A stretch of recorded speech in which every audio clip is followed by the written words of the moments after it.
প্রতিদিনই যখন বাংলা বলছে শুরু করছি সেই সময় দাঁড়িয়ে বিশেষ করে গত 3 দিন ধরে মুখ্যমন্ত্রীর সঙ্গে জুনিয়র ডাক্তারদের বৈঠকের পরের যে সময়টা সেই সময়টা ধরে সবাই তাকিয়ে রয়েছে যে কর্মবিরতি কবে প্রত্যাহার করবেন আন্দোলনকারী চিকিৎসকরা। 8 ঘন্টার জিবি মিটিং করেছেন, সবচেয়ে দীর্ঘজীবী জিবি মিটিং সম্ভবত, কিন্তু তারপরও আন্দোলনে তারা অনড়। নিজেদের মধ্যে বৈঠকের সময় আন্দোলনকারীদের মধ্যে এই আন্দোলন প্রত্যাহার করা হবে, কর্মবিরতি প্রত্যাহার হবে কি হবে না তাই নিয়ে নাকি মত পার্থক্য দেখা দেয়। বৈঠকের পর কর্মবিরতি তোলা নয়, মধ্যরাতে জুনিয়র ডাক্তাররা জানিয়ে দেন যে ফের সরকারের সঙ্গে তারা বৈঠকের দাবি জানাবেন এবং আরও কয়েক দফা দাবি উঠে আসে। এরপর আজ সকালে মুখ্য সচিবকে চিঠি দেন আন্দোলনকারী জুনিয়র ডাক্তাররা। মুখ্য সচিব সন্ধে 6:30 নবান্ন সভাঘরে তাদের বৈঠকের জন্য ডাকেন। আবার শুরু হয় সেই জিবি মিটিং এবং জিবি মিটিং শেষে দাবির ফিরিস্তি শোনালেন জুনিয়র ডাক্তাররা এবং তারা আরও একবার জানিয়ে গেলেন যে এখনই তারা কর্মবিরতি প্রত্যাহারের কথা ভাবছেন না, কর্মবিরতি প্রত্যাহারের কোনো সিদ্ধান্ত নিচ্ছেন না। তাহলে এটা কি চলছে? এখন তো এই প্রশ্নটা উঠবে যে এটা কি চলছে, এই অচলাবস্থা যে চলছে ঠিক কিসের দাবি নিয়ে। আজকে আন্দোলনকারী জুনিয়র ডাক্তাররা যখন প্রেস মিট করছেন তখন তারাই বললেন যে সাধারণ মানুষ, সরকার কেউ বুঝতে পারছে না যে আমরা ঠিক কী দাবিতে আন্দোলন করে যাচ্ছি। শতরূপ, এই অবস্থায় দাঁড়িয়ে আজকের যে দাবি, আবারও বলছি যে দাবিগুলো ন্যায়সঙ্গত ডেফিনেটলি, কিন্তু এই যে একের পর এক দাবি আসছে, তাহলে কর্মবিরতির ভবিষ্যৎ কি? কর্মবিরতি প্রত্যাহার কবে হবে? আমি খুব সৎভাবে বলছি, আমি খুব খুশি হব কর্মবিরতি যদি প্রত্যাহার করা হয়ে যায়। আমি এটা খুব অনেস্টলি বলছি, কিন্তু আমি চাই এই কর্মবিরতি জুনিয়র ডাক্তারদের জয়ের মধ্যে দিয়ে প্রত্যাহার করা হোক, ওনাদের দাবি পূরণের মধ্যে দিয়ে প্রত্যাহার করা হোক। এবং বিনীত গোয়েল সহ 2-3 জনকে সরানোটা ওনাদের একমাত্র দাবি ছিল না, শুধুমাত্র ওইটা কার্যকর হওয়াটা একমাত্র দাবি পূরণ নয়। আমি 1, 2, 3, 4 করে খালি 4টে কথা বলছি। প্রথম কথা, সদিচ্ছা নিয়ে জুনিয়র ডাক্তারদের একটা প্রশ্ন উঠেছে। আমি নিশ্চয়ই এটা আমরা অনেকে জানি, যারা এমডি এখন করছেন তাদেরকে যেমন পরীক্ষা দিয়ে এমডির সার্টিফিকেটটা পেতে হবে, ডিগ্রিটা পেতে হবে, তার পাশাপাশি তাদের যে ক্লিনিক্যাল প্র্যাকটিস, এই সময়কার ক্লিনিক্যাল যে এক্সপিরিয়েন্স, সেইটাও তাদের এমডির ডিগ্রিটা কমপ্লিট হওয়ার ক্ষেত্রে একটা অ্যাবসলিউটলি নেসেসারি ক্রাইটেরিয়া। এই যে ওনারা 30 দিন হোক কি 40 দিন হোক কর্মবিরতিতে যেতে বাধ্য হচ্ছেন, এর ফলে কিন্তু ওনাদের এমডি হওয়াটা পিছিয়ে যাচ্ছে। জেনে রেখে দিন, এটা হয়তো অনেকে জানেন না। এই সময়টা কিন্তু ওদেরকে আবার করতে হবে, আগামী দিনে ক্লিনিক্যাল প্রসেসের মধ্যে যেতে হবে, তারপরে পরীক্ষাটায় বসতে পারবে। একটা সারা দেশে একসাথে পরীক্ষাটা হয় না, বিভিন্ন ইউনিভার্সিটি আলাদা আলাদা। এটা একটা তো 10-15 দিন, এমস যেদিন নেবে তার 15 দিনের মধ্যে হয়তো রাম মনোহর লোহিয়া নেবে, তার 20 দিন পরে পশ্চিমবঙ্গ হেলথ ইউনিভার্সিটি নেবে, কিন্তু একটা টাইম পিরিয়ডের মধ্যে তো করতে হবে। আজকে মার্চে নিচ্ছে আর ও ডিসেম্বরে নিচ্ছে, তো করতে পারবে না।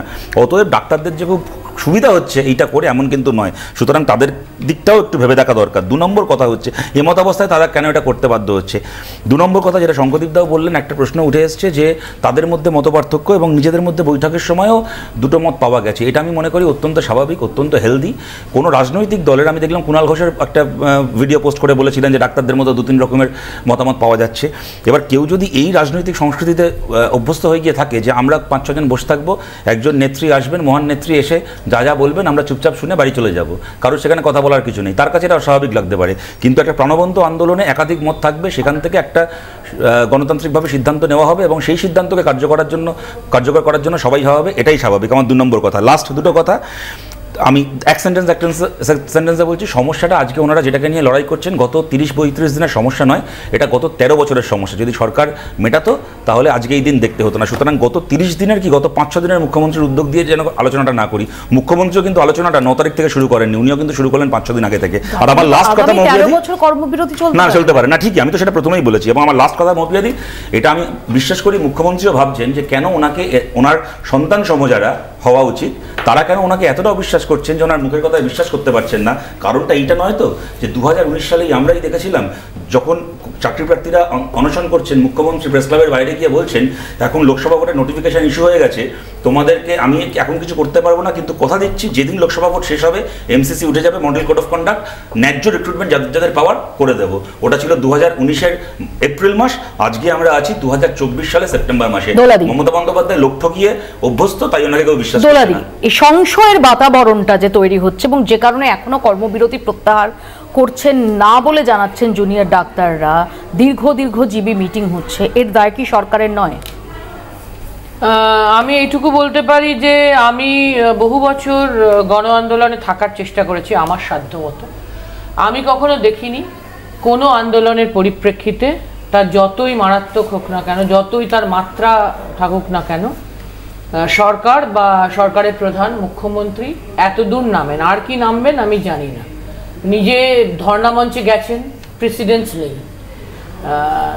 নিজে 4 দিন অপেক্ষা করেছেন, প্রেসিডেন্স নেই। 5 দিনের দিন বসা হয়েছে, 6 ঘন্টা আলোচনা, মিনিটস লেখা হচ্ছে তো হচ্ছে, প্রেসিডেন্স নেই। যা দাবি তো শিফট হচ্ছে প্রথম দিন থেকে। 9 আগস্ট থেকে আজকে 18 সেপ্টেম্বর কতবার দাবি শিফট হয়েছে জুনিয়র ডাক্তাররা নিজেরাও জানেন না সম্ভবত। ওরা যেদিনকে, আমার একটা ছোট্ট প্রশ্ন, শতরূপ অনেক ব্যাখ্যা দিলেন, তো অঙ্কনও বললো এরা এত ছোট, আমার এগুলো উত্তর দিতে খারাপ লাগে, কিন্তু আমি শুধু এইটুকু বলতে বাধ্য হচ্ছি যে তাহলে ওরা ধরুন খুব আস্থার অভাব, ওরা সই তো কেউ ওদের গজাল মেরে করায়নি। ওরা 6 ঘন্টা অপেক্ষা করে সই করে এসেছিলেন। যে কটা কথা ওরা বলেছিলেন তার ভিত্তিতে ওই 4 ঘন্টা ধরে, 2 ঘন্টা নাকি মিটিং আর 4 ঘন্টা ধরে মিনিট সই হয়েছে। এটা করলেন কেন? কেউ মারেনি তো যে না তোমার সই করে যেতে হবে তবে তুমি গাড়িতে উঠবে, এই কথা নিশ্চয়ই তাহলে তোরা বাইরে এসে বলতেন সেটা তো, মেরে কেউ সই করাননি। তাহলে ওরা সই করে এলেন কেন?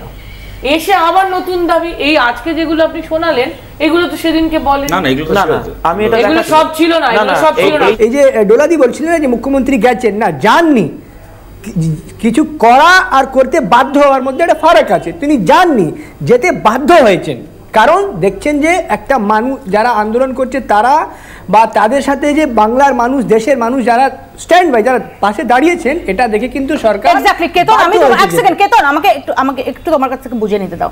আমি এক্স্যাক্টলি তোমার সাথে 200% এগ্রি করছি যে যেতে মমতা বন্দ্যোপাধ্যায় বাধ্য হয়েছেন। আমাকে বলো তো যে এক্স্যাক্টলি কি কারণে যেতে বাধ্য হয়েছেন? কি জুনিয়র ডাক্তাররা কর্মবিরতি করলে কি আটকায়? না উনি করছেন, এবার ওনারা করছেন, দাবিটা তো ন্যায্য, দাবিটা নিয়ে কেউ কেন বাধ্য হলেন? মমতা ব্যানার্জি তো কথায় কথায় কম্প্রোমাইজ করার লোক না, মানে অন্তত তার সম্পর্কে এরকম সমালোচনা রয়েছে। তাহলে এক্স্যাক্টলি কোন জায়গাটা আটকাচ্ছিল বলে মমতা বন্দ্যোপাধ্যায়কে এতবার করে আমন্ত্রণ জানাতে হলো বা হাত জোর করে চা খেতে যেতে বলতে হলো? কেন, কি আটকাচ্ছে? জুনিয়র ডাক্তাররা কর্মবিরতি করলে কি আটকাচ্ছে? না, জুনিয়র ডাক্তাররা শুধু কর্মবিরতি করছেন বা এই আন্দোলনটা শুধু যে জুনিয়র ডাক্তাররা করছেন তা নয়, কিন্তু যারা হাসপাতালে যারা সিনিয়র ডাক্তার, কেতন কি আটকাচ্ছে জানো? মমতা, গড ফরবিড, মমতা বন্দ্যোপাধ্যায়ের এই মুহূর্তে কিছু আটকাচ্ছে না, বিনীত গোয়েলের কিছু আটকাচ্ছিল না, নারায়ণ স্বরূপ নিগমের কিছু আটকাচ্ছিল না, আটকাচ্ছে সরকারি হাসপাতালের পরিষেবার উপর ভরসা করে থাকা যে সমস্ত মানুষ, যার মধ্যে প্রান্তিক মানুষের সংখ্যা বেশি, তাদের চিকিৎসা। এটা ভুলে গেলেও চলবে না কেতন। না তাহলে কি তুমি বলতে চাইছো যে মানে পুরো মেডিকেল সিস্টেমটাই এই কয়েকজন ডাক্তারের উপর নির্ভর করে আছে? তাহলে কি বলতে চাইছো যে সিনিয়র মেডিকেল পুরো ইনফ্রাস্ট্রাকচার, জুনিয়র ডাক্তাররা যে ব্যাকবোন, 100 বার ব্যাকবোন, কিন্তু এটা তো সরকারকে ভাবা উচিত যে এতদিন কেন লাগলো। আচ্ছা তুমি এক সেকেন্ড তুমি আমাকে একটা কথা বলো, একটা কথা বলো কেতন, আমার যদি প্রয়োজন না থাকে, মানুষ ভরসা করছে না কেন? কেতন আমি যদি 1 মাস কাজ না করি, আমি এবং আমার 10 জন সহকর্মী 1 মাস কাজ করলাম না, সব অফিসের কাজ যেমন ভাবে চলে সেভাবেই চললো, কোথাও কোনো রকম অসুবিধা হলো না, তাহলে আমাদের থাকার দরকারটা কি? না এবার মাননীয় কোর্ট তো বলেছিলেন, মাননীয় কোর্ট তো সরকারকে সেই জায়গা দিয়েছিলেন, যদি সরকার মনে করে তাদের দাবিটা ন্যায্য নয়, যদি সরকার মনে করে তারা যে কাজটা করছে, যারা যে কর্মবিরতি চালাচ্ছে সেটা ঠিক নয়, সরকারকে তো কোর্ট দিয়েছে জায়গা যে আপনারা অ্যাকশন নিতে পারেন। সরকার অ্যাকশন নিচ্ছে না, আর হচ্ছে মমতা ব্যানার্জি এটাই প্রমাণ যে ওদের জুনিয়র ডাক্তাররা কর্মবিরতি করলে ঠিক সেটাই আটকায়। ডাক্তাররা হাসপাতালে ডিউটি করতে গিয়ে ধর্ষিত হয়ে খুন হয়ে গেলেও ইন দ্য লং রান যেটা আটকায়। ডক্টর আক্তার আলী যখন মমতা বন্দ্যোপাধ্যায়কে বলে পাঠিয়েছিলেন, চিঠি দিয়েছিলেন ওনার দপ্তরে, কিভাবে সন্দীপ ঘোষের জন্য আরজি করের ভেতর দুর্নীতির চক্র চলছে এবং মানুষের health system, public health system, যেটাকে নিয়ে সত্যি মৌপিয়াদি যেটার কথা বলছে এবং যেটা নিয়ে আমরা সবাই কনসার্ন, সেটা কিভাবে ক্ষতিগ্রস্ত হচ্ছে, তখন সন্দীপ ঘোষের বিরুদ্ধে ব্যবস্থা নেওয়ার বদলে আক্তার আলীর বিরুদ্ধে ব্যবস্থা নেওয়ার ফলে যেটা আটকেছে, এখন জুনিয়র ডাক্তাররা কর্মবিরতি করার ফলে ইন দ্য লং রান হয়তো সেটাই আটকায়। 2 নম্বর কথা হচ্ছে, হ্যাঁ দাঁড়াননি, আমার প্রশ্ন আছে, না আক্তার আলীর পাশে কজন দাঁড়িয়েছিল? সবাই দাঁড়িয়েছিলেন, রাজ্য সরকার কোথায় ছিল? এখানেই ছিল, এখানেই ছিল। আপনার কোথায় ছিল বলতে পারবেন না, আমাদের এখানেই ছিল, আমরা আক্তার আলীর পাশে দাঁড়িয়েছিলাম। না, তোমার কথা হচ্ছে না। সেদিন আমি জুনিয়র ডাক্তারদের কথা বলবো না, তারা ডেফিনেটলি ইয়াং। এখন যে সিনিয়র ডক্টরদের একাংশ যারা জুনিয়র ডাক্তারদের, আবার বলছি, সলিডারিটি দেখানো আর কর্মবিরতি চালিয়ে যাওয়ার তে মদত দেওয়া, এই দুটোর মধ্যে তফাৎ আছে, খুব স্পষ্ট তফাৎ আছে। সেই সময় তাদের সিদ্ধারা কোথায় ছিল? ঠিক আছে, আমি তর্কের ক্ষেত্রে ধরে নিচ্ছি কারো সিদ্ধারা হয়েছিল তো, আমি আক্তার আলীর সঙ্গে তো আমি তর্কের ক্ষেত্রে ধরে নিচ্ছি, আমি প্রশ্ন শুনেছি, আবার উত্তর দিতে হবে। তর্কের ক্ষেত্রে ধরে নিচ্ছি কারোর তখন সিদ্ধারা ছিল না, এখন খুঁজে পেয়েছে, কেউ কারোর তখনও ছিল না, এখনো খুঁজে পাইনি, তাই এখনো পর্যন্ত দাঁড়াতে পারছে না। আমি দোলাদির কথাগুলোর উত্তর আমি 1, 2, 3 করে কতগুলো উত্তর দিচ্ছি। অনেক বছর আন্দোলনে ছিলেন দোলাদি, অনেক কিছুই দেখেননি, যেমন গণ আন্দোলনে থাকাকালীন ধর্মঘটকে শ্রমিকের অধিকার বলে জেনে এসছেন, রাজ্যের সরকার ধর্মঘটকে নিষেধাজ্ঞা জারি করছে, এটা যেমন দেখেননি। সুতরাং ওই পুরনো কথা ছেড়ে দিন, আজকে আপনি আর সেই আপনি নেই। 2 নম্বর কথা হচ্ছে ধর্ণা মঞ্চে মুখ্যমন্ত্রী নিজে গেছেন, এটা সত্যি আমরা খুব একটা দেখিনি। আবার মুখ্যমন্ত্রী ধর্ণা মঞ্চে গিয়ে মিথ্যে কথা বলে এসছেন, 2019 সালের বলা কথা 2024 অব্দি ফুলফিল করেননি, এটাও আমরা খুব একটা দেখিনি। 3 নম্বর কথা দাবি শিফট, আমি বলছি একটা দাবিও শিফট হয়নি। যে 5টা কথা বলা হচ্ছে মুখ্যমন্ত্রীর সঙ্গে বৈঠকের আগে ডাক্তারদের দাবি ছিল, ওটা বৈঠকের কন্ডিশন ছিল যে আমাদের ভিডিও রেকর্ডিং চাই, আমাদের লাইভ স্ট্রিমিং চাই ইত্যাদি। ওরা যে দাবিতে কর্মবিরতি প্রথম দিন থেকে করছেন, তার মধ্যে একমাত্র বিনীত গোয়েল সহ 3 জনের ট্রান্সফার ছাড়া বাকিগুলো সরকার বলেছে তারা এগুলো কনসিডার করবে, কিন্তু এখনো অবধি হাতে কলমে ইমপ্লিমেন্টেড হয়নি। একটা কথার সাথে আমি একমত, এখানে মৌপিয়াদি বা বাকিরা যে কথাটা বলছেন, যে সত্যি সত্যি হয়তো বিষয়গুলো এমন এতদিন হয়নি, কিন্তু আজকেও যে চাইলেই 2 দিনে হয়ে যাবে এমন নয়, হয়তো আমার 10 দিন, 20 দিন, 30 দিন সময় লাগবে। তাহলে কি অতদিন কর্মবিরতি চলবে? এটা না চললেই ভালো হতো। এইখানেই প্রশ্নটা হচ্ছে, খালি এই আন্দোলনটাকে যদি আমরা গত 1 মাসের পার্সপেক্টিভে দেখি, তাহলে আমাদের একরকম মনে হবে সত্যি তোমাদের এত কিসের যে রাজ্যের মুখ্যমন্ত্রী বলে দিচ্ছেন যখন করবেন, তোমরা ছেড়ে দাও না, এবার একটু ভরসা রাখো। 1 মাসের ইতিহাসটাকে দেখলে এটা মনে হবে, যদি মমতা বন্দ্যোপাধ্যায় সরকারের 13 বছরের ইতিহাসটাকে দেখি, তাহলে আমরা জানবো মুখ্যমন্ত্রী মিথ্যাবাদী, অথবা এইসব বলে লোককে ঠকান। আবারও বলছি, আমি অনেক দিন থেকে বহু ধরনের কাজের সঙ্গে, আন্দোলনের সঙ্গে থাকার চেষ্টা করেছি। আমি শ্রমজীবী হাসপাতালের আন্দোলনে বেলুড়ে ছিলাম, আমরা নিজেরা ওখানে 25,000 টাকায় বাইপাস চালু করেছি সিপিএম আমলে। সেই সময় আমাকে সুভাষবাবু গাড়ি দিয়েছিলেন যাতে আমরা সারা রাজ্য ঘুরে প্রচার করতে পারি। আমি বলেছিলাম, উনি বলেছিলেন আমি সমর্থন করি না, আমি বলেছি হ্যাঁ আপনার সমর্থন চাই না, আপনি পরিবহন মঞ্চে একটা বাস দিন। তো আমার বক্তব্য যে তখন আমরা জানতাম 94 সাল থেকে বা তারও আগে থেকে ল্যাপ্রোস্কোপিক সার্জারির যে মেশিন, তাতে সরকারি হাসপাতালে শুধু লাইগেশন হতো, তাতে অ্যাপেন্ডিসাইটিস, গলব্লাডারে স্টোন, কিডনিতে স্টোন বা প্রোস্টেট গ্ল্যান্ড করা যায়, অত্যন্ত কম খরচে হয়, এবং মাইক্রো সার্জারি হলে ব্লাড লস হয় না, ওয়ার্কারের বা গরিব মানুষের যারা খেটে খায় তাদের কাজের সময় নষ্ট কম হয়, কিন্তু করা হতো না। আমরা বেলুড় শ্রমজীবী হাসপাতালে অনেক কষ্ট করে 20 লাখ টাকা দিয়ে ওই মেশিন কিনে করে দেখিয়েছিলাম, যে আর আজও তাই রেট আছে, 2800 টাকা থেকে 4,500 টাকা রেটে আমরা আজও করি, এবং সরকারি হাসপাতালে এখন করতে টাকা লাগে না। এটা আগে লাগতো, আগে সরকারি হাসপাতালে চিকিৎসা করতে টাকা লাগতো, অ্যাপেন্ডিসাইটিস এবং অপারেশন করতে টাকা লাগতো সরকারি হাসপাতালে। আরে বাবা, মাইক্রো সার্জারি হতো না, কি আরে হতো না, তো টেকনোলজি হচ্ছিল না, হতো না, টেকনোলজি ছিল 2094 সালে যা হতো 2024 সালে তাই হবে। কি বলেন না দলাদি, মেশিনে লাইগেশন ছাড়া 94 সালে এরকম লাইভ টেলিকাস্ট হতো না বিতর্কের, লাইগেশন ল্যাপ্রোস্কোপিক সার্জারির মেশিনে। ভেরি গুড, ভালো করেছে, দাবিটা কি তাই ভালো কাজ করেছে, এই কারণে তো আপনারা শুরু করে পছন্দ করতাম, সেই আপনি এখন ধর্মঘটের বিরুদ্ধে চলে গেছেন। এবং সেই কারণেই মমতা ব্যানার্জি আলাদা, যে এখনকার সময় সেটা হয় বাইপাস। হ্যাঁ, উনি আবিষ্কার করলেন তো অবাক হয়ে গেছিলেন, সুভাষবাবু বলেছিলেন 1 লাখ টাকা লাগবে, লাগতো, এখন বিনা পয়সায় হয়, কারণ ফ্রি বেড। মানে বামফ্রন্টের সময় হাসপাতালে বাইপাস সার্জারি পয়সা নিয়ে হতো, আপনি বলছেন। আরে এক সময় তো কল করলে কলে ইন করলে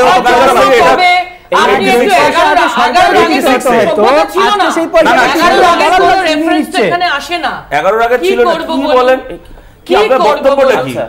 আপনার দল তো চলছে 11 আগে রেফারেন্স দিয়ে, আপনি নাম বললে হবে? আপনার দলটা তো টিকে আছে 11 সালের আগে রেফারেন্স দিয়ে 94 তে মেশিন বসিয়ে ভালো কাজ করেছেন, থ্যাংক ইউ ভেরি মাচ। তাই এখন ডাক্তারকে তুলে নিতে হবে অবস্থানটা। সরকার শুধু লাইগেশন মুখ্যমন্ত্রী 2020 ঠকিয়েছিলেন কেন? ল্যাপ্রোস্কোপিক সার্জারি খুব ভালো কাজ করেছেন আপনি। আপনাকে এবার এসএসকেএম এমএসসিপি করা হবে। আপনি বলুন না এখন ডাক্তারদের প্রতি আপনার বক্তব্যটা কি? আমি আক্রমণ করছি, আমি আন্তরিকভাবে প্রশংসা করছি। আপনি বলুন আপনার আজকে বক্তব্যটা কি? মুখ্যমন্ত্রী এর আগে ধর্ণা মঞ্চে গিয়ে প্রতিশ্রুতি দিয়ে সেটা পূরণ করেন, এটা কি সত্যি বলছেন না মিথ্যা বলছেন? এটা সত্যি না মিথ্যা?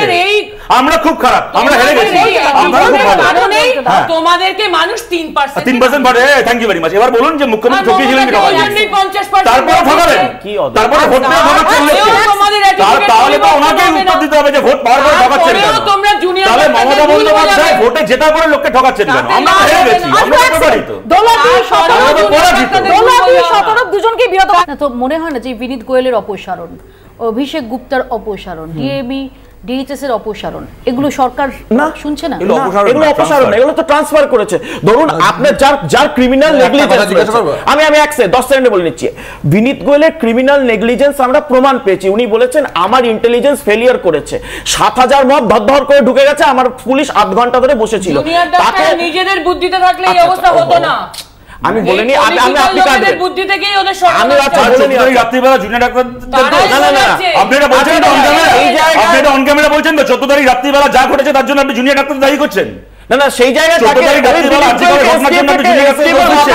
আপনি বলছেন তৃণমূলের পক্ষ থেকে গায়ের জোরে বললেই কি আমার আপনি তাই তো বলেন ওর কথা উত্তর ও আরজি করে 14 জমা কথা বলি যে 14 তারিখে যে ঘটনা ঘটেছে সেটা অত্যন্ত অন্যায়। বেশ, তাহলে এক্ষেত্রে জুনিয়র ডাক্তার রাত্রিবেলা 14 তারিখে যা হয়েছে তাতে তোমাদের পতাকাও দেখা গেছিল। কে বলেছে?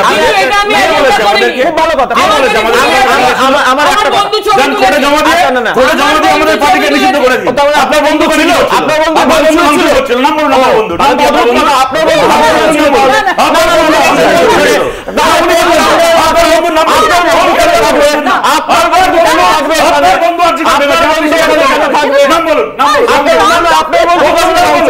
তদন্তে সহযোগিতা করুন, বন্ধুর নাম বলুন। না তুমি তো আপনার বন্ধুকে, তুমি তো এজেন্সি, আপনার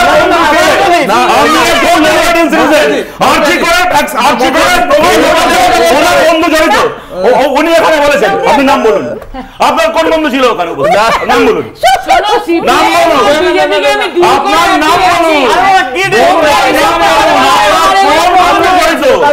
আপনার কোন বন্ধু ভাঙচুরের সময় উপস্থিত ছিল? আপনি নাম বলুন। ডিওয়াইএফআই এর তো একটা ক্রিয়েটিভের ডিওয়াইএফআই আইডবার লোগো ছিল 17, এবং সেখানে আরজি অন্য সব জায়গায় রাত দখল হয়েছে, সেদিন সবাই স্বতঃস্ফূর্তভাবে রাস্তায় নেমেছে, কিন্তু ওই ক্রিয়েটিভে আরজি করের ক্রিয়েটিভে নির্দিষ্টভাবে ডিওয়াইএফআই এর লোগো ছিল, ওখানে ডিওয়াইএফআই এর পতাকা ছিল, ব্যারিকেড ধস্তাধস্তি সেটা তো দেখা গেছে। তার কারণ ঘটনাটা যেদিন ঘটেছিল সেই দিন থেকেই ওখানে এসএফআই চল সেমিনার হল সেটাও শোনা গেছে। হ্যাঁ, এসএফআই ডিওয়াইএফআই এবং চল সেমিনার হলটা যার মুখে শোনা গেছে সে ইতিমধ্যে গ্রেপ্তার হয়েছে এবং সে দমদমের তৃণমূল কাউন্সিলরের ছায়াসঙ্গী। এর আগের দিন যেদিন আমি কলকাতা টিভিতে এসেছিলাম সেদিন নাম করে বলেছিলাম, নামটা আমার কাছে মোবাইলে এখনো আছে, এত গুন্ডার নাম আজকাল মনে রাখতে সবগুলো মনে থাকে না, দেখে বলতে পারি, সুতরাং ওগুলো ছেড়ে দাও।